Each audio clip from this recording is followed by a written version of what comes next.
Welcome to Rethinking Education. Education's critical friend. Tara, Elie, welcome back to the Rethinking Education podcast. Hello, thanks for having me back. Yeah, well, thank you for coming back, because we're going to do the return fixture this time. So this is part 2 of this series of two mini pods that we're doing about these two big ideas, I think. One that I've been very immersed in for the last few years, and one that you have. So we the last episode was all about mattering, and the importance of mattering, student mattering and staff mattering, and how this is not really something that has featured strongly in people's thinking around behavior over the years. And it was really eye-opening for me for you, talking about the difference between mattering and belonging. Lots of people are talking about belonging at the moment, and you were sort of saying essentially that belonging is downstream of mattering, right? Like belonging is something, is a symptom, or not a symptom, more like a consequence. It's an outcome of mattering, among many others. Yeah. And that was really interesting. And then I've also been thinking a lot about behavior in schools, and the ideas that I've been immersed in for the last really 10 years or so now around implementation and improvement science. And mattering, I think there's lots of cross-pollination there. There's lots of links, I think, to the work that you do. And I think that we're both onto something with the work that we're doing, and that could potentially be helpful for schools. And so you have kindly agreed to reverse the favor. Is that the right way to put it? And to interview me about my stuff. It's most certainly is a favor. How exciting to get to interview you on your podcast. Are you ready? I'm braced for impact. I'm loving the compatibility of our work, James. And I think it's sort of stemmed my interest, as well as enjoying collaborating in the training room together, comes around your book, published no less, on making change stick. I want to know about that. You know, how did you come to write a book and write Making Change Stick? Tell us about that. Yeah, that's a good place to start. And so I didn't really plan to do that. My work has mainly been focused around learner effectiveness or self-regulated learning over the years. And I did a PhD in that. And back in 2014, so this is going back some years now, nearly 12 years, I was halfway through my PhD, and I happened to be in uni on this day when there was a conference called Implementation Science. And I didn't know what implementation science was at the time. I'd never really heard of it, but I just thought it sounded interesting. The strapline was something about lasting change in real world context or something, and that was very much on my mind. And so I went to this conference, and it just blew me away. And so I learned, first of all, that implementation science is a new field of study that's emerged in healthcare.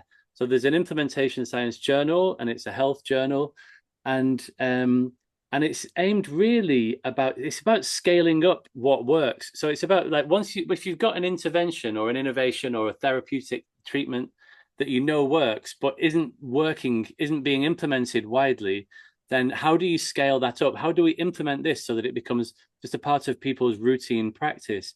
And for a whole range of reasons, that doesn't happen automatically. And this has a very long tail. If you go back to, when people first discovered that it's a good idea to wash your hands when you're doing surgery on somebody, like the research on that was in like probably 50 years or more before that became a routine part of the practice of surgeons, and millions of people died prematurely as a result of that sort of lag, if you like. And there's a famous example more recently of a hospital in the States, the Cincinnati Children's Hospital, where they had a very high incidence of hospital admissions due to asthma.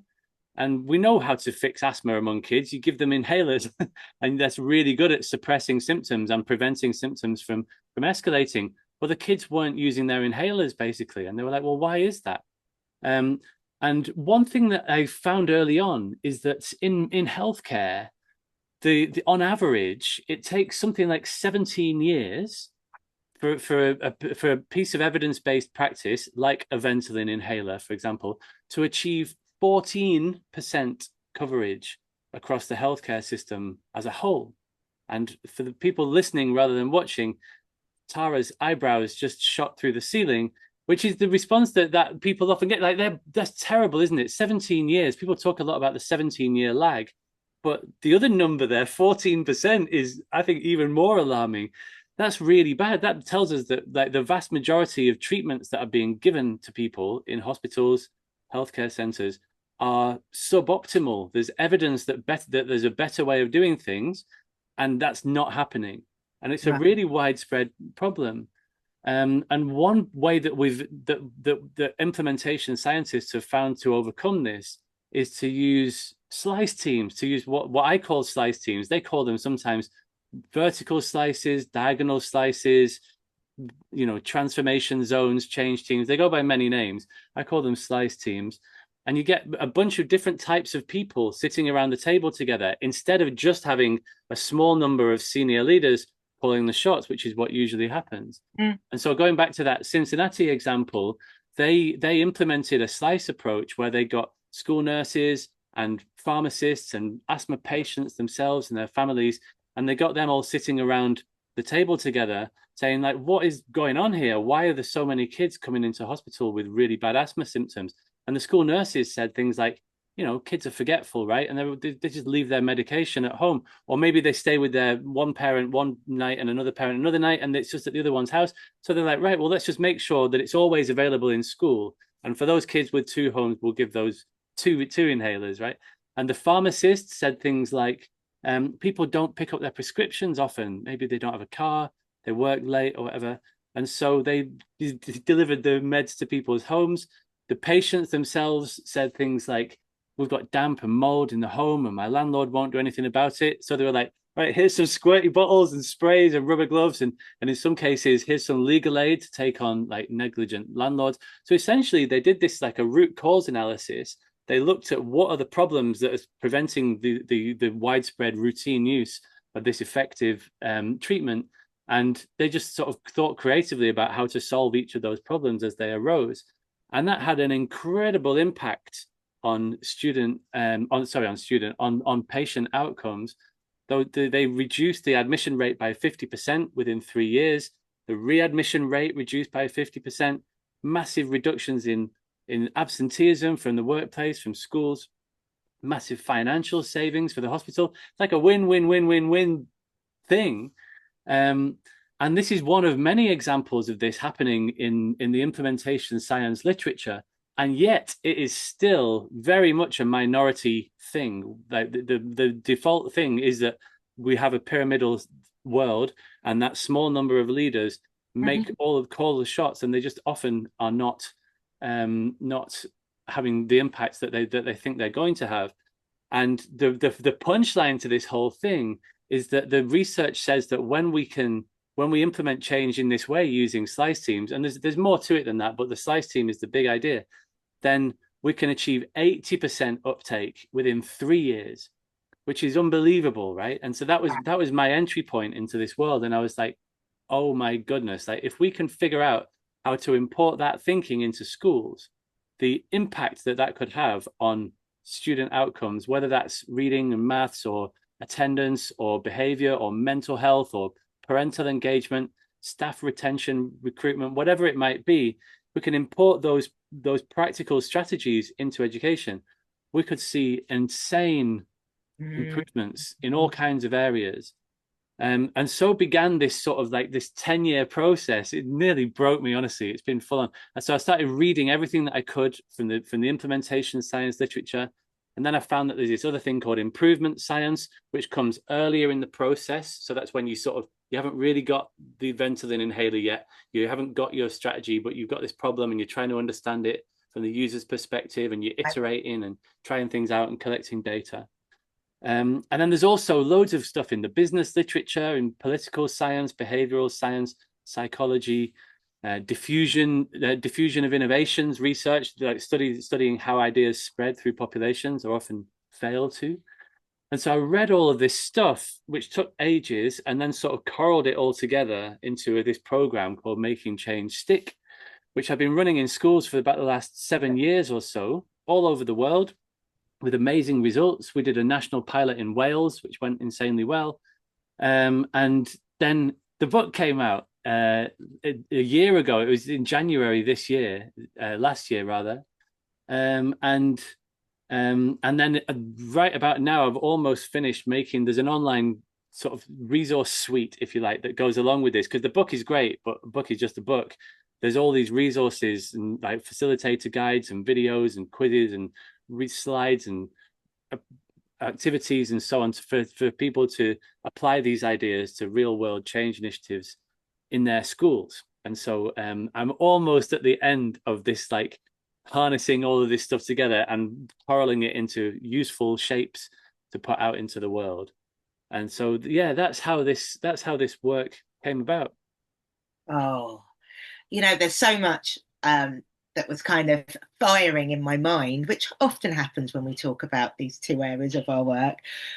At the moment, that the idea that how we don't do more connection between services came out in your story, James. I just thought, of course, health are ahead on some things and we need to learn from them. And of course, we need to be speaking to housing and adult social care and all of the services. Yeah. And, we do it in some areas, don't we? We're like, okay, relational practice. Now let's take that from schools and into the youth justice system in some of the work I'm doing. Like the services need to connect. There's so much that we can learn from health. And being separate hasn't really served us well in education, because we're now going, oh my goodness, we need to learn what social workers know, and we need to learn what the special schools and autism specialists know. But connecting the services that you've done in your work is vital. And I think it's a really important and relatively new way of thinking, is inviting all the services to cross over. And how much quicker we're going to upskill us in some of the really salient issues that happen in education and other institutions. So that excited me. The slice teams, I think I've in the past incorrectly called it splice teams, but we get that's something different. So slightly more dramatic, which as a drama teacher, of course I'm not doing slice teams, I'm doing splice teams. But I really like it because it, from the Mannion perspective, it gives voice.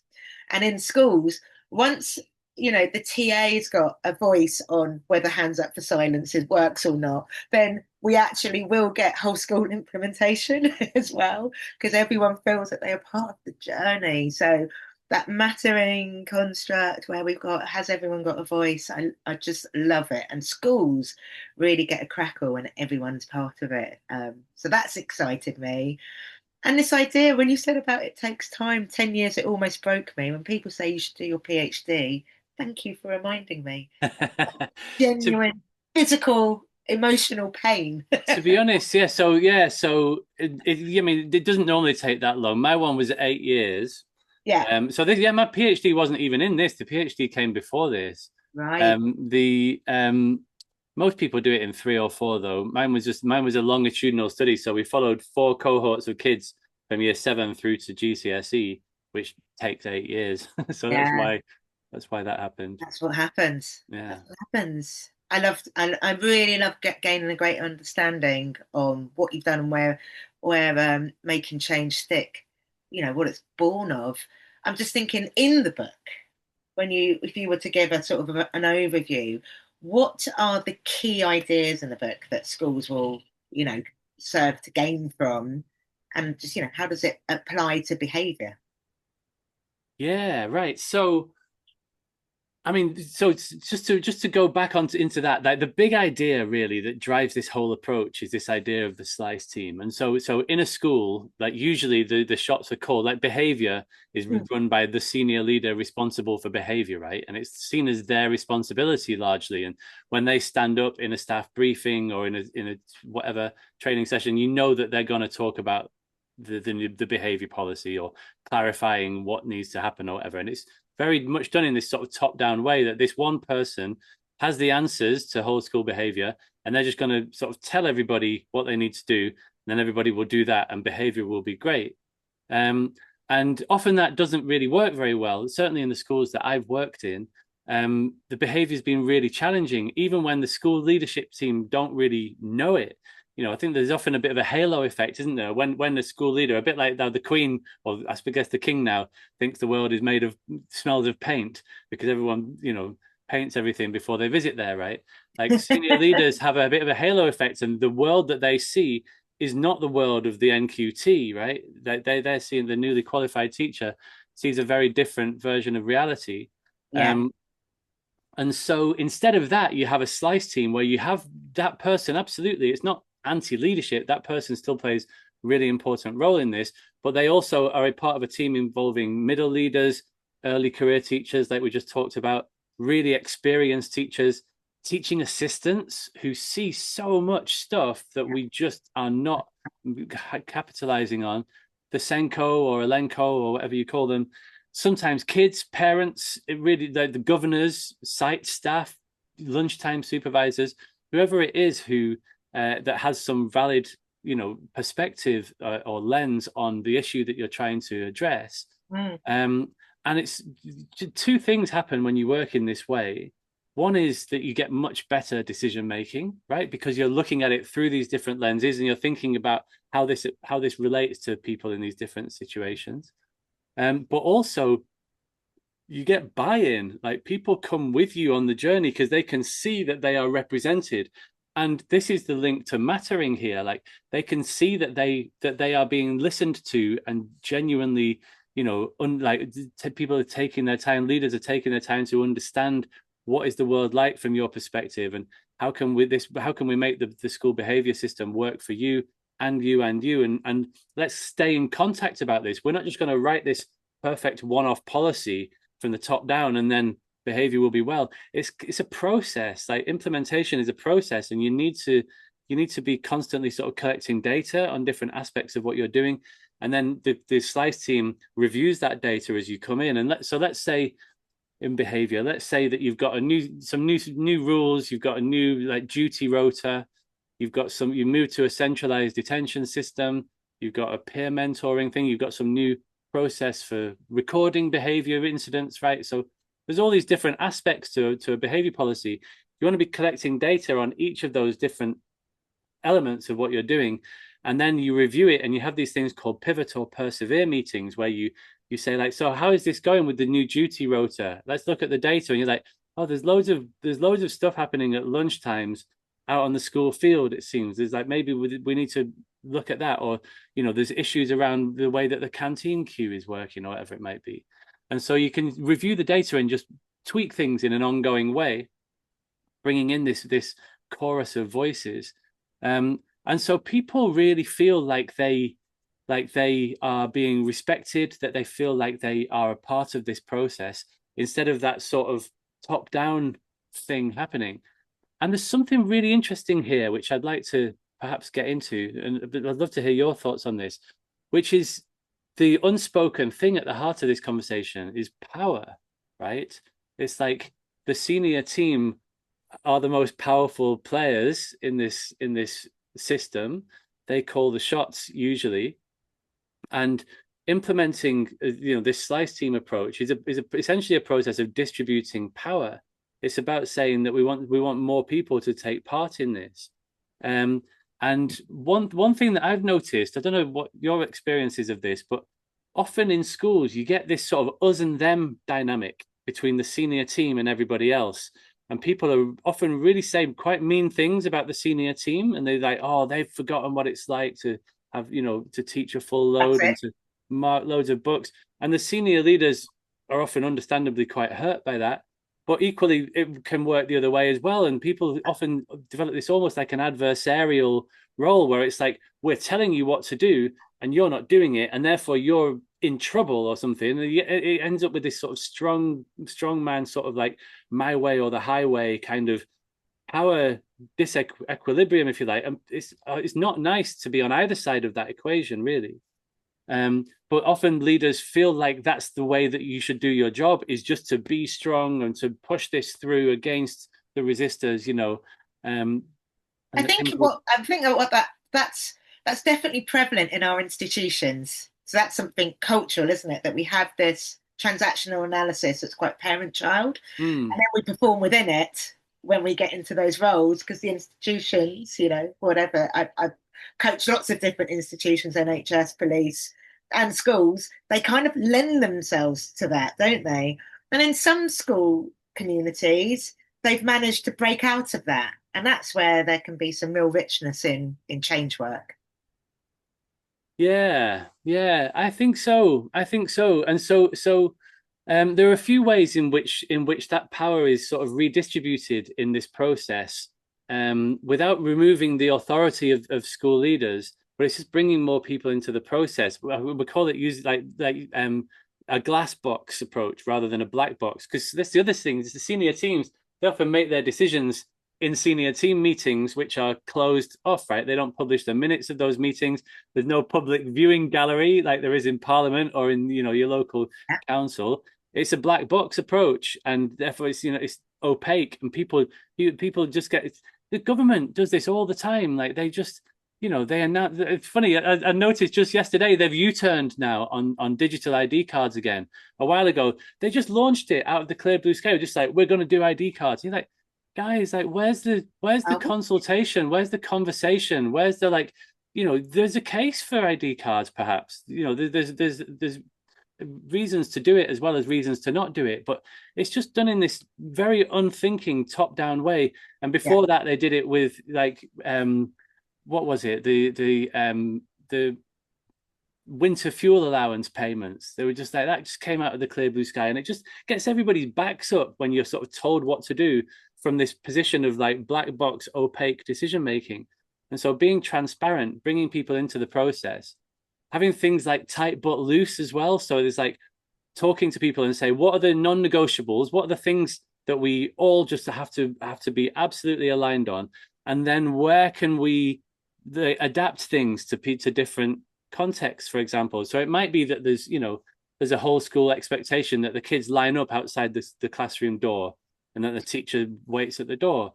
And that's probably good for most of the time. But in some cases where the teacher's coming from the other end of the school because they've just taught the other end of the site, it's much better if the kids just get into the room, because that corridor is really narrow and it's just causing friction with the kids queuing up the other way, right? Whatever it is. So you always need to have little bits of fine tuning so that people can adapt things to their local context.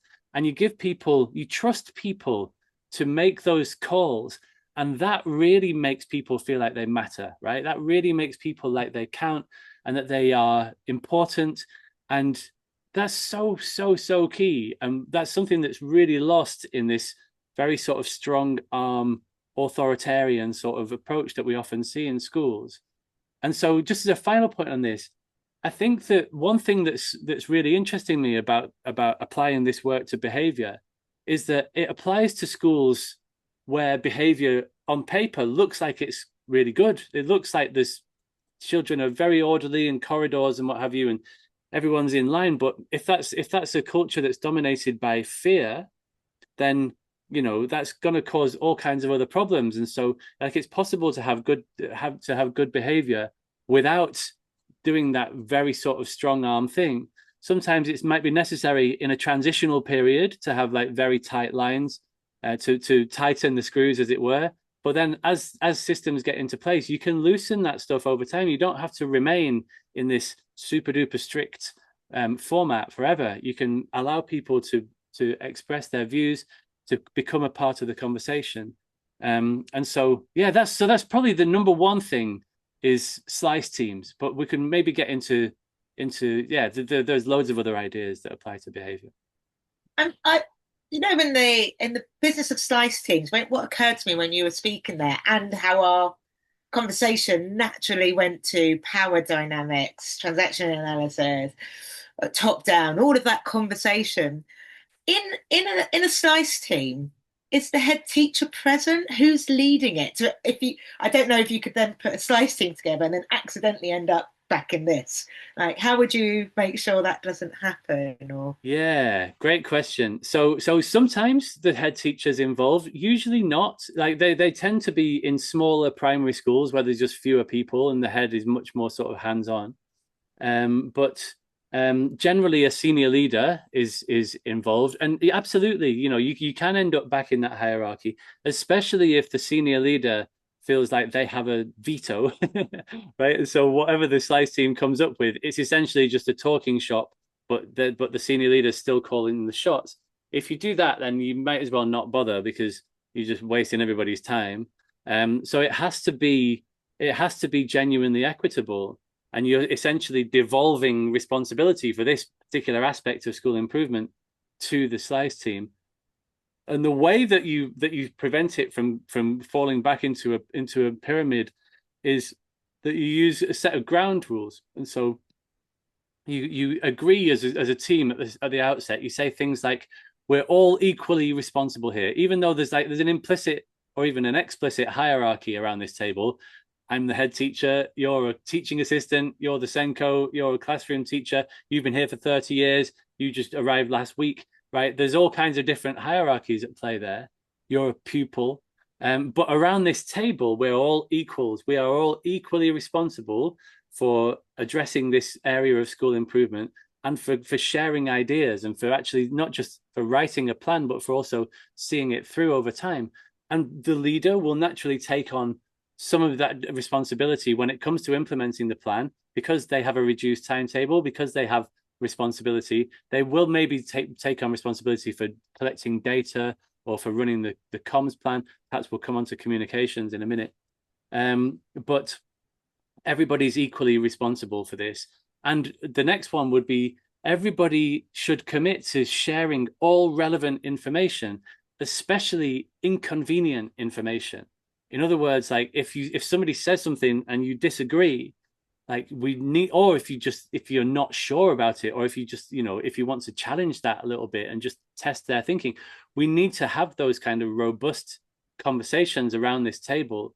If we're making decisions that affect many people's lives, then we need to really stress test our thinking. And so we need to really sort of be very prepared to share our honest views without fear of repercussion. And likewise, be prepared to have our own views challenged where appropriate. And people really like it when you set up ground rules in this way. People are often like, "Oh, cool! This is interesting. This is not like it usually works." And even so, you might say, but people will still, they still won't want to contradict the head teacher, right? Because it is still the boss after all. But there are safe ways that you can do it. And so one way is to do this thing called 5-minute interviews. And so let's say you've come up with this plan for how to improve behavior at the school. You take it out to people around the school. So each member of the slice team goes and talks to other people like them. So the middle leader talks to other middle leaders, the teaching assistant likewise. And it's best to do that face to face. And you say things like, what do you think about this 5-point plan that we've come up with for behavior? Do you agree that this is a priority for the school at this point in time? Do you think that we've got this right? What ideas do you have? What questions do you have? What concerns do you have? What do you think, basically? And then they bring that information back to the slice team. They ask maybe 2 or 3 people who are like them. You don't have to talk to everybody in the whole place. Just do a sample. But each, if you've got a slice team of 5 people and they each talk to 3 people, then you've got 15 perspectives, which is really valuable, especially if they're talking to representative samples. So they're not just talking to people who are like them, right? And also the slice team members can roll in their own views with the views that they are hearing from other people. And that's done in an anonymous way. So they don't say, "Oh, Tara thinks this is a terrible idea because blah, blah, blah." You just sort of say, "Oh, people are concerned about this aspect of what we're doing." And so it provides this really safe mechanism by which we can have it out, by which we can have these honest exchanges of views without anybody being sort of named and shamed and feeling awkward about the implications of that. So yeah, there are things that we can do to avoid falling back into that pyramidal groupthink type situation. I love that, and I was thinking about I'm a coach and I coach all different groups. And sometimes I do what's called teaming. So it's group coaching. And the ground rules, or as we would call it, the contracting, it's such a wonderful time to set the tone. And it sort of flicks the switch as well. People kind of go, this is my engaged hat. It goes on, right, this is what we're doing. And people sort of shift the way they're going to behave. Sometimes you literally see them physically shift, like, right, I'm getting into my zone to be able to contribute, to think, to engage. And it changes the uptake, changes how seriously people take it, changes their commitment. And it's a really important part. And I think sometimes when we bring people together, we can forget about contracting or ground rules and agreeing those ground rules. Because when things slip into we're having a bit of a moan about a member of staff, or we've broken confidentiality, you've got something to return to. When you don't have something to return to, it can feel a little bit uncomfortable. Yeah. Lovely. Yeah. I'd love to know, I mean, slice group sounds like it really does speak of something very important in terms of understanding how everyone can contribute, and that is vital in change. What other areas do you think really apply to behaviour in schools? Yeah, so one of the things that I found when I was writing this book is that there are loads of tools or processes or strategies, whatever you want to call them, that are just widely used. They're like bread and butter sort of basic things in businesses, in governments, in charities, in basically any large organization. And that includes things like having a communications plan. It includes things like doing a root cause analysis if you want to get to the heart of a problem. It includes things like project management, doing a pre-mortem so that you're sort of anticipating problems before they happen. Loads of things that for reasons that I still am not really very sure about, they are just not happening in education. And not only that, but there's almost a sort of an allergy to things like this. So like I was, when I went on one podcast and I was talking about comms plan, and they were like, "Oh, that sounds a bit corporate. Oh, I don't like the sound of that." When you said root cause analysis, the teacher in me, there's a few versions of Tara, but the teacher Tara went, "Oh, that sounds really corporate," and giggled inside. Really? And it's so important. And we do it in other ways. We maybe don't call it that, but absolutely. Really? Root cause analysis is really like an engineering thing, right? So like I was talking with my uncle over Christmas, and he used to work at Philips. And we had a really interesting chat about like he was back in the day when they were making cathode ray tube TV screens. And there was a little tiny bubble that was appearing on the TV screens, and they couldn't work it out. And he sort of assembled essentially a slice team. He got the engineers and the plant workers and people at different parts of this process, and they went through it like with a minute level, like step by step by step. And they finally figured out what was causing this little bubble on the screens. And so it's mainly like an engineering thing, I think, which businesses have got hold of. But yeah, this isn't that interesting. Teacher Tara, there's an active allergy to this. Comms planning, to root cause analysis, project management, right? But like, so often when I talk to senior teams and I sort of say, do you have a communications plan? And they're like, oh, no, we've not, like, we've never really thought about. And you're like, you're running an organization that's got like 1,500 people in it with all these different stakeholders. And there's loads going on. You've got like 6 different things on your school improvement plan. Like, how do you expect people to know what's important at any point in time? Like, how can you not have a communications plan when you're running an organization of that size? Like, it's wild to me that is not just like a bread and butter thing. And so that would be one thing, is like having, and it's the thing that people almost always say when you do that pre-mortem, or you sort of say, oh, like, what's it like? And you just go, it's a communication breakdown.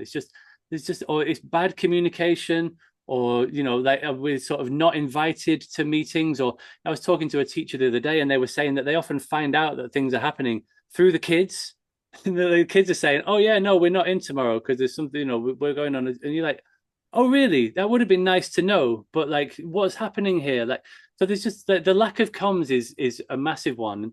There are lots of different comms types, right? So there's one to many, right? So there's broadcast communications like an assembly or email to all staff, the dreaded blanket email. There's the whatever, the newsletter, the website, one to many stuff. And then there's one to one, just like personal communication, a phone call home, a quiet conversation with somebody, a postcard home, say.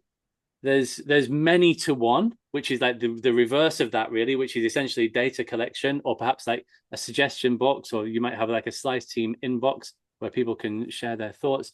And there's also many to many, where people are having people are having conversations with lots of other people, like at things like open evenings and parents' evenings and coffee mornings and staff training, like dialogic approaches to staff training, talking assemblies, all that sort of thing. So there's loads of different ways in which we can communicate. And what you really want to do is to have like a coordinated effort. So you write a comms plan where you sort of say, right, so who needs to know X, Y, and Z about what's happening?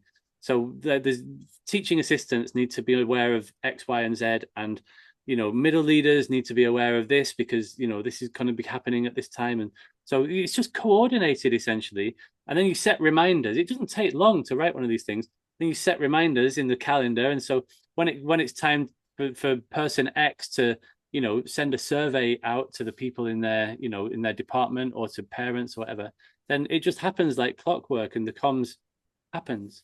And then everybody, and it's essentially just about, we have a mental dashboard, right? You sort of know, and there's about sort of 4 or 5 things that might be blinking on your mental dashboard at any point in time. And if that light stops flashing, you just forget that thing exists. And it's sort of, people talk about it going on the back burner, as it were, and then it sort of falls down the back of the oven and goes moldy. You don't even know it's there. It's just gone. And something else starts flashing in its place, of course. And so, there's all these competing agendas competing for our attention. And so all a comms plan does really is just make sure that this thing remains on people's mental dashboards. And that you're using a number of different people. So sometimes it's the teaching assistant who will stand up in a staff briefing and talk about something that they've done in relation to behavior. It might be a lunchtime supervisor. It might be, an early career teacher. So it's not necessarily the usual suspects. Communicating with different groups, with different sort of groups of stakeholders within the school community. Sometimes parents and what have you. Sometimes the local newspaper, maybe, and using different channels to make sure that this stuff is just remaining on people's mental dashboards when it needs to be. So that would be one. Have you ever come across schools using comms plans? I've not come across a school using comms plans. I've come across schools who would definitely benefit from them. Basically every school in the world. And I think, and there's such an appetite for it, but maybe not a plan for it. So people are like, oh my goodness, like you said, communication. It would be nice to know, oh, there's too much communication. Oh, there's too many emails, schools that are sending out maybe 3 or 4 central communications a day to parents. I mean, then parents feel overwhelmed. Like, you start to eye roll your school getting in touch with you, which is not how you want to feel. Yeah. And they're feeling like we're doing our very best. So yeah, I think maybe even understanding how people want to be contacted. Yeah. Is a really important part, isn't it? Yeah. And all the ways that you kind of listed, I was like, I'm loving the fact that there's so many different ways, and people will have preferences within that. Yeah, exactly. Absolutely. And so I'm just like, I've got a big long list here of like, there's loads of ways basically in which the ideas in making change stick could be applied to behavior. That's a nice way to sort of start to close. If you can give us some of those really lovely ideas, and I bet we'll get lots of interest in how to move forward with them. Yeah. So since we've just thrown shade at the root cause analysis, let's go there. And so let's say that there's lots of issues with, like, you had a what, we're recording this in January, right? So let's say you had this, you launched your behavior policy in September, and it was really tight, and everyone had a day of training on it, and it was all like, we're checking uniforms at the door, and then whatever, and for whatever reason that's not happening now, and like the blinking light on the dashboard has gone off and people's attention has gone elsewhere. Maybe Ofsted have announced that they're coming, or you're into the Ofsted window or something like that. Everyone's getting on top of their marking. And so the behavior starts to bubble up, and there's disruptive behavior happening, and you notice that there's an increase in detentions, there's more call outs happening.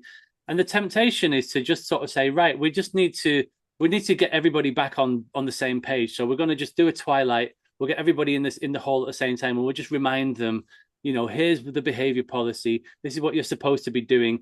And already there's a bit of blame creeping in there, isn't it? It's like, you're clearly not doing what you should be doing, because this is, so again, that sort of us and them dynamic appears.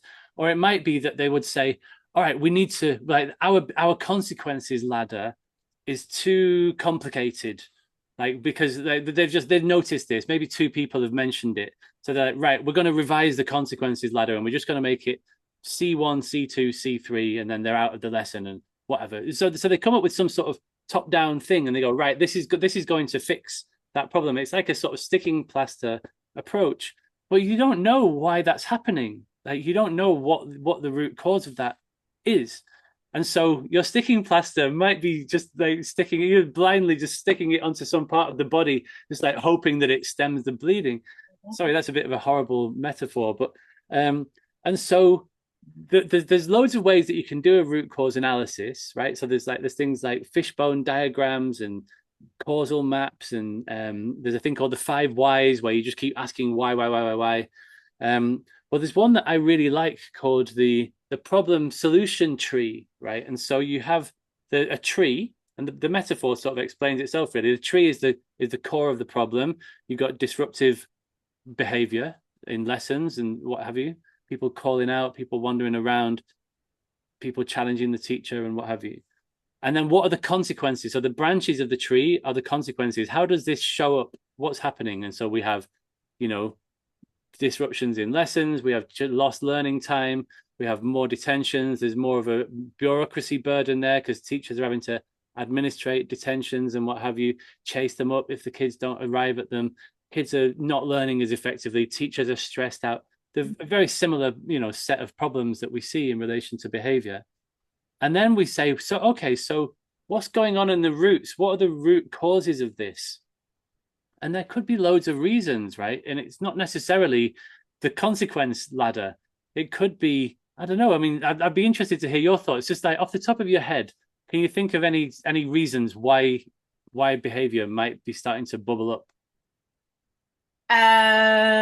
Gosh, thousands probably. But we're tired. It's the end of term. Mm-hmm. We've got exams coming up. There's the weather. Right. Yeah. There could be loads of things. It could be like there's people struggling with mental health and well-being. It could be that the issues are like to do with literacy, right? That they're just really struggling to access the work. The work is being pitched too high, and it's just they can't access it, and it makes them feel bad, and so they're going to act out because they just like it's a way for them to save face, or for them to shore up their self-worth by sometimes kids get kicked out of lessons on purpose, don't they, right? And so basically, yeah, you don't know, and so like don't reach for a solution until you really understand what's going on. And so the root cause analysis is a really powerful activity where you go through this process, and you can look at different categories. Is the issue physical? Is it perhaps to do with the physical layout of the day? Is it the fact that the kids are physically tired, or the teachers are physically tired? Is it to do with the timetable? Is it something that's just like logistical thing that we can figure out? Is it about is there just like not enough time at the lunchtime, and everyone's squished into the canteen queue and what have you?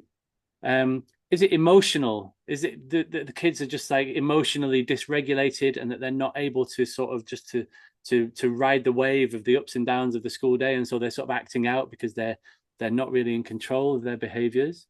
Um, is it a habit thing? Is it just that they're sort of like the teachers have fallen out of the habit of doing things that really prevent behavior from escalating, or is it that the kids have just got into bad habits, or the teachers got into the habit of not waiting for silence before they, whatever it might be? Is it relational? Is it about the relations that have been damaged, and that's the thing that's really the cause of it? Is it cognitive? Is it that the kids don't understand something, or the teachers don't understand something?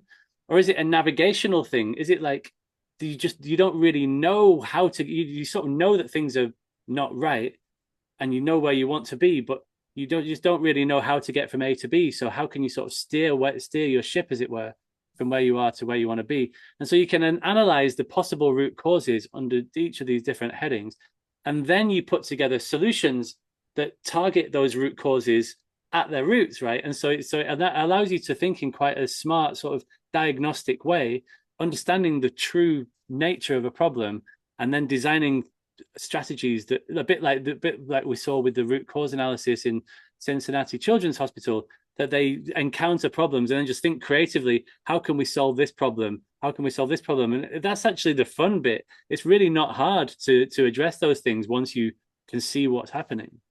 And I just think when I'm listening to that, there's such an interlinking, because once you've got the root cause, then you need to do the communication piece, don't you, really well, so people know why you're making that choice against why against that root cause. And sometimes we don't communicate that bit. So, and that's the stuff that says, oh, you don't matter. There's the mattering is depleted because, well, I don't know why I'm doing what I'm doing, or my part in this bigger picture.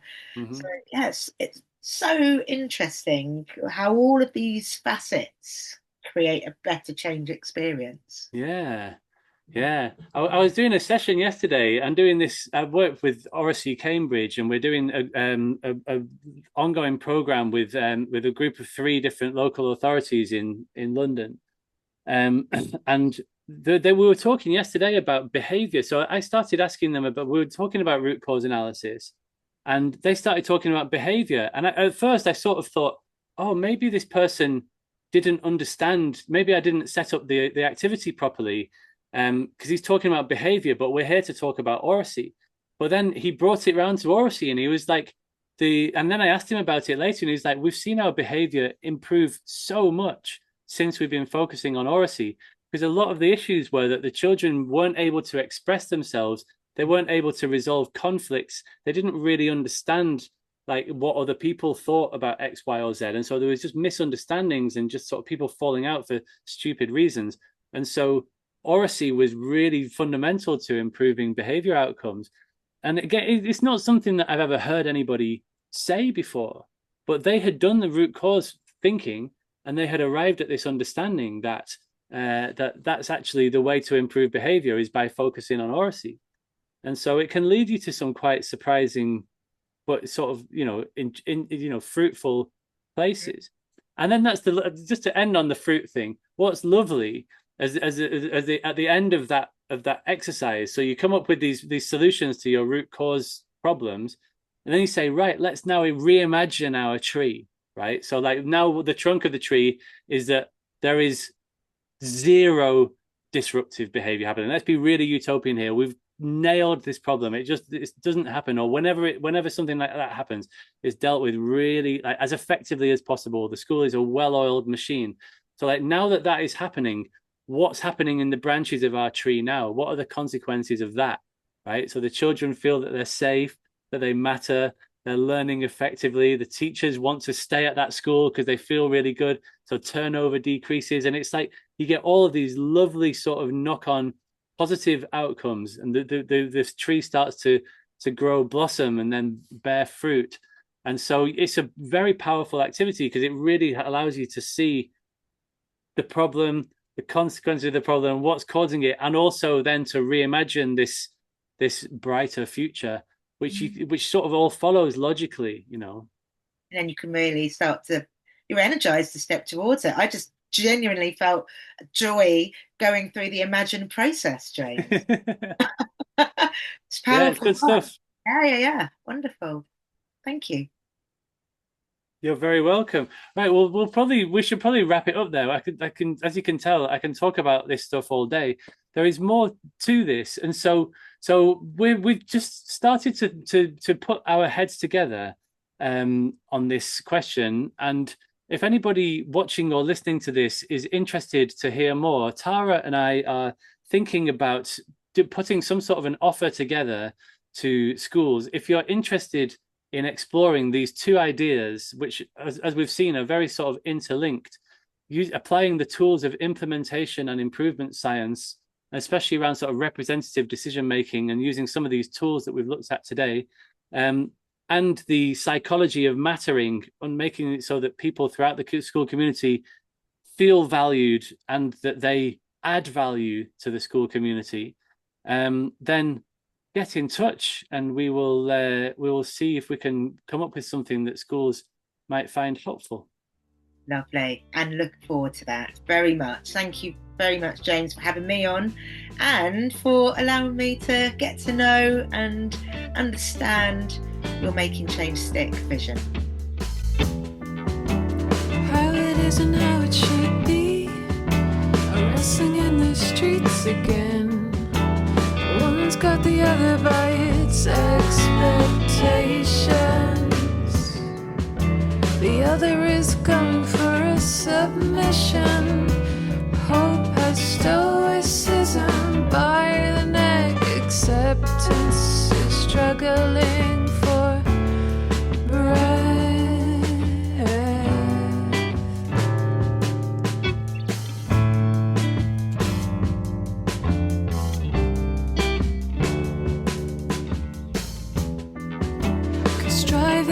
Has it on the ropes, but what I want is being choked.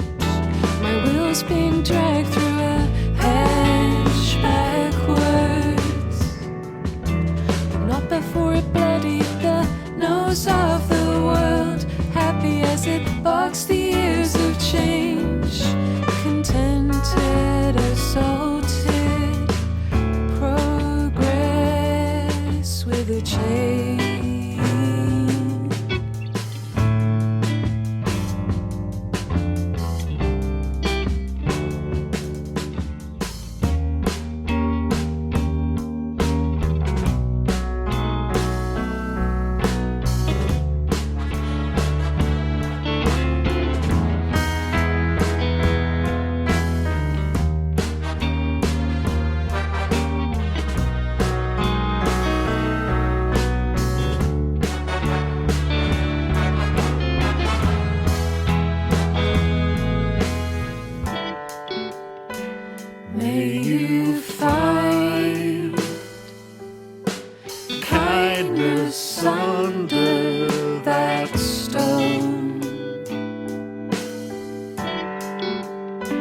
May the thought